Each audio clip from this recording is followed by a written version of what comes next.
आखिरकार वही हुआ जिसके लिए पूरा खेल रचा गया था। कांग्रेस सांसद राहुल गांधी की लोकसभा की सदस्यता रद्द कर दी गई है। लोकसभा सचिवालय ने शुक्रवार को एक पत्र जारी कर इसका ऐलान किया।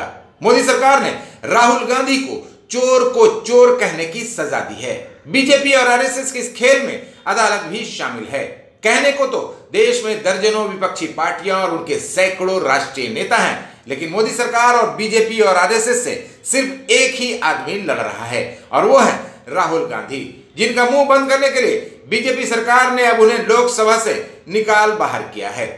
बता दें कि 2019 में कर्नाटक में एक जनसभा में भाषण देते हुए राहुल गांधी ने बैंकों का हजारों करोड़ रुपए लेकर देश से भागे ललित मोदी और नीरव मोदी का हवाला देते हुए पूछा था कि आखिर सभी चोरों का सरनेम मोदी क्यों होता है। इस पर बीजेपी के एक नेता ने गुजरात के सूरत में राहुल गांधी के खिलाफ मानहानि का केस कर दिया था। सूरत कोर्ट ने उन्हें इस मामले में 2 साल की सजा सुना दी।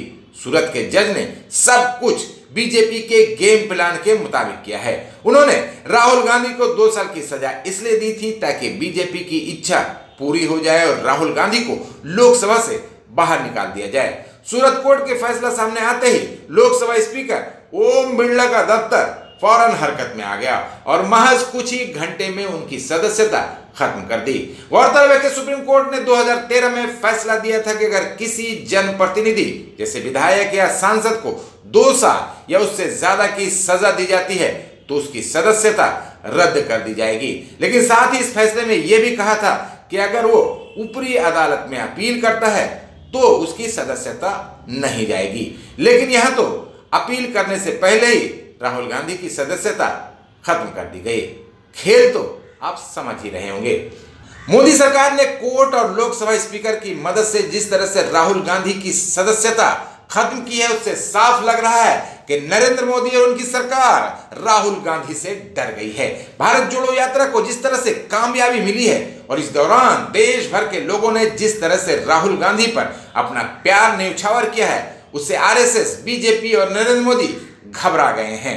वो किसी भी तरह से राहुल गांधी का मुंह बंद करना चाहते हैं, इसलिए उन्हें डराने धमकाने की कोशिश की जा रही है। पूछताछ के नाम पर बार बार पुलिस वालों को राहुल गांधी के घर भेजा जा रहा है। ईडी के जरिए उनसे घंटों पूछताछ की जा रही है। उससे भी जब राहुल गांधी नहीं डरे तो अब जाकर नरेंद्र मोदी ने उनकी लोकसभा की सदस्यता ही खत्म करवा दी है।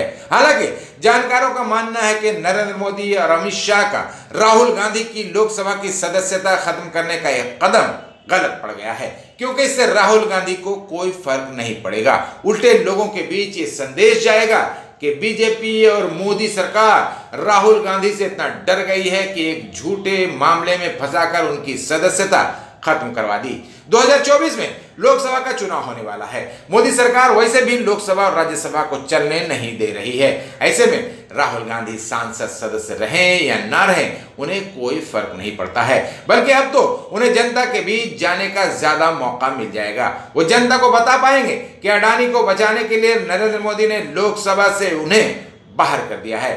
हकीकत भी यही है। इस पूरे खेल के पीछे अडानी है, जिसे बचाने के लिए नरेंद्र मोदी ने राहुल गांधी को लोकसभा से बाहर निकलवाया है, क्योंकि सिर्फ राहुल गांधी अडानी के साथ मोदी की दोस्ती का मामला संसद में उठा रहे थे। पूरी दुनिया को बता रहे थे कि नरेंद्र मोदी ने अडानी को फायदा पहुंचाने के लिए अपने प्रधानमंत्री के पद का गलत इस्तेमाल किया है। मोदी अडानी गठजोड़ को राहुल गांधी जोर शोर से दुनिया के सामने उठा रहे थे, जिसके चलते अडानी का कारोबार प्रभावित हो रहा था। नरेंद्र मोदी सब कुछ बर्दाश्त कर सकते हैं, लेकिन अपने दोस्त का नुकसान बर्दाश्त नहीं कर सकते हैं। इसलिए उन्होंने राहुल गांधी की लोकसभा की सदस्यता ही खत्म करवा दी है। इस पूरे घटना में सबसे घटिया किरदार अदालत ने निभाया है। अब तो पूरी तरह साफ हो गया है कि ज्यादातर अदालतें बीजेपी और सरकार के इशारे पर काम कर रही हैं, क्योंकि देश के तमाम बड़े कानूनी जानकारों का मानना है कि जिस मामले में सूरत की अदालत ने राहुल गांधी को 2 साल की सजा सुनाई है वो पूरा मामला ही बोगस है। इस तरह के मामलों के चलते ही अदालतों पर से लोगों का भरोसा लगभग खत्म हो गया है। निचली अदालतें तो जैसे अब सरकारी विभागों की तरह काम करने लगी हैं। आने वाले दिनों में इसका भयानक खमियाजा देश को चुकाना पड़ सकता है।